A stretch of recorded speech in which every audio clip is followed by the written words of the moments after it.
Hi guys, this is Nash Sharma, and in this session we will discuss the pivot and unpivot relational operator.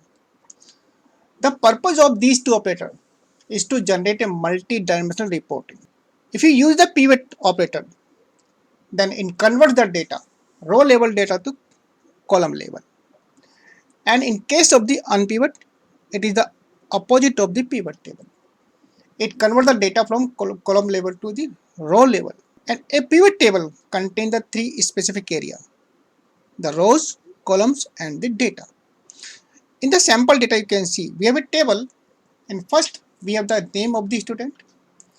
Then second column we have the subject and the marks obtained by the student. In subject column we have the repetition of the subject. Say math for the Manu, again math for the Jean, then math for the Dean. Now we want to convert this subject column into row level, means horizontal data. So we want the result in the horizontal format. So we can convert this original data into the pivot table. In case of the pivot table, the subject column, first of all, it will pick up the data from the subject column, grouping by grouping the data. Say math, Manu, then Gene, science, then Dean, English. So it will first of all create the group and sum up the marks of the obtained by the student. So in this case, we have the unique value from subject. Say math column, then science, then English. So this is how the pivot table works. We will check in the practical. Now we check the syntax of the pivot table. So as you can see, we have the two formats. In the first format, we are using a simple query. Select column name from the table name, and the result set is supplied to the this pivot function. In the second format, we are taking the data from the derived table. It means first of all we fetch the data in the derived table, then we take the data from the derived table, and result set is supplied to the pivot table. So you can use either function, either format, either syntax, but sometimes your data of table will dictate that you must use the this derived table syntax. The second part, pivot, is the same in both format. Aggregate function. In aggregate function, you have to supply the name of the column, numeric value. Suppose a number marks obtained by the students and the sales of the year. 4. Keyword and then pivot column name. On which column you want to transform? You want to transform, say, from row to column. So pivot column. In operator, again it's a keyword. Then pivot column values. List of the columns you want to display in the pivot column. Say also we checked the sample data, so it was just math, science, marks.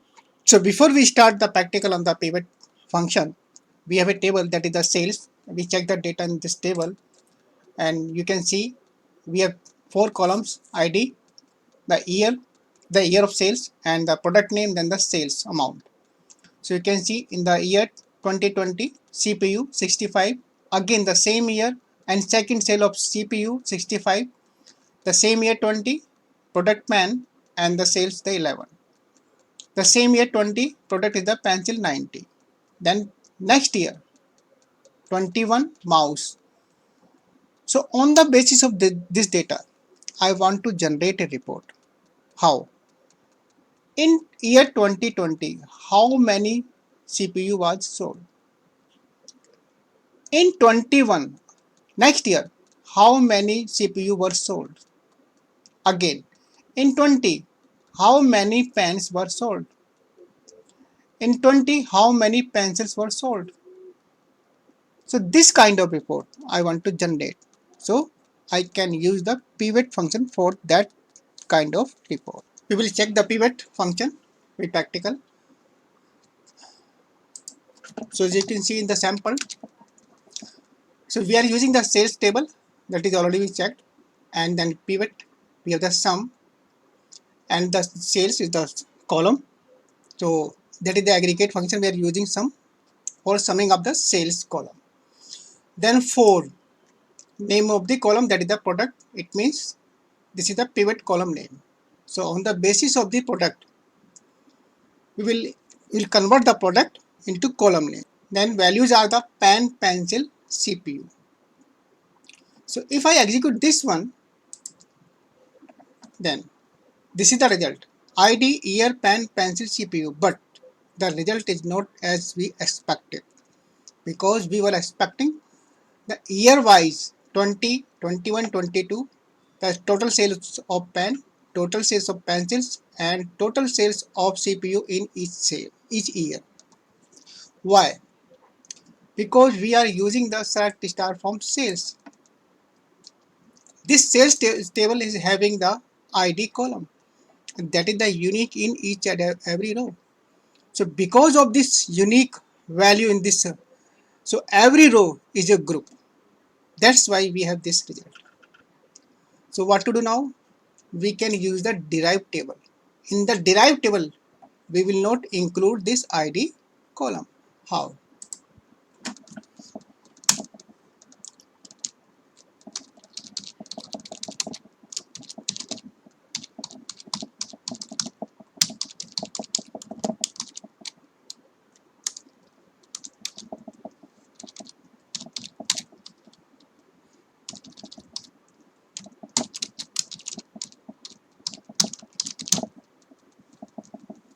Now, this is the derived table, and in this table, year, product, sales, not the ID. And this is the result set. So if I execute this one, then I got the expected result. Now this shows in year 20, the total sales of the pen was 11.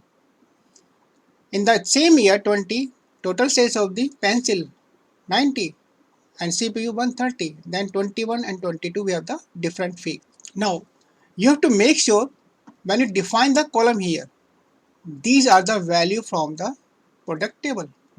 Suppose if I change this one, say double N, then execute, so pen is null, because the pivot column, the function cannot find this column as a value in the product column. So make sure these values exist in the your product column.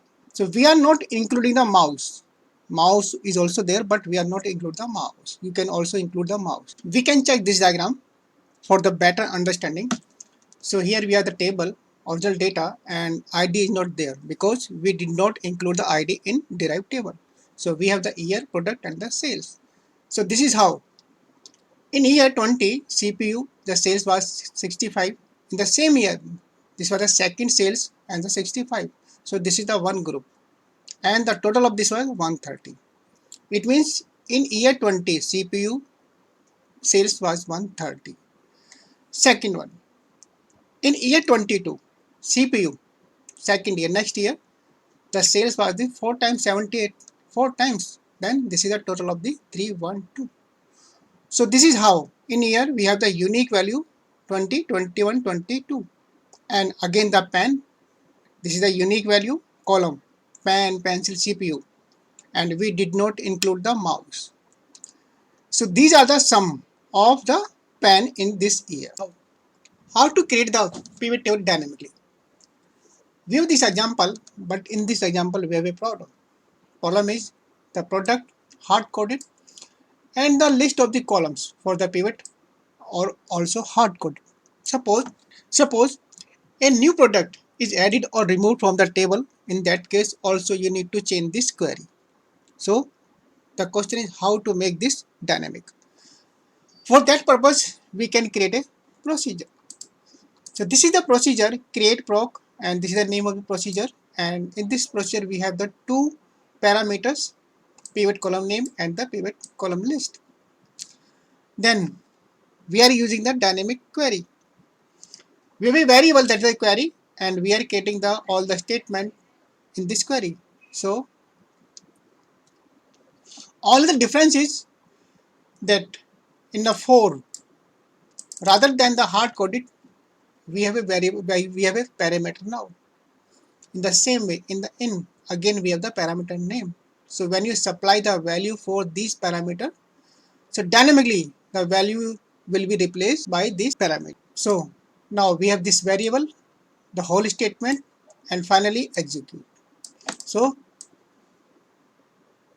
create procedure, procedure created, and this is the procedure. This is the procedure name and the name pivot column product, and then the list we have the pen, mouse, pencil. So if I execute this one, okay, I want only the, let's say, mouse or pencil, not the pen. Then I can remove this pen from here.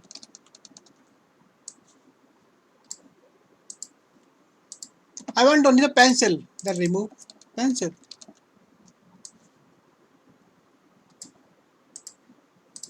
So this way you can create the pivot table dynamic. Now we will check how the unpivot function works. So this time we are creating a temporary table, that is the P tab. And in this table we have the year, pen, pencil, and CPU, the name of the product. Then we are inserting the result from the pivot table into this temporary table. Insert into this P tab, and then we have the code for the pivot function. This one. And finally, once the result of this pivot table is stored in the temporary table, then we are reversing the result of the pivot table. Here we are using select star from temporary table, then unpivot.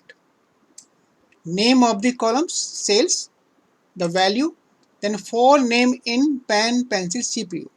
These are the product name we saved in the temporary table, and these name were converted from row to column in the pivot case. Now, if I check this code now, so you can see the name. In case of the pivot, the pen, pencil were as a column. Now these are the rows, and these are the cells for the pen into the rows.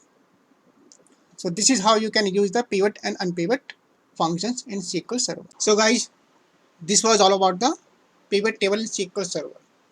I hope you understood everything. Thanks for watching the video.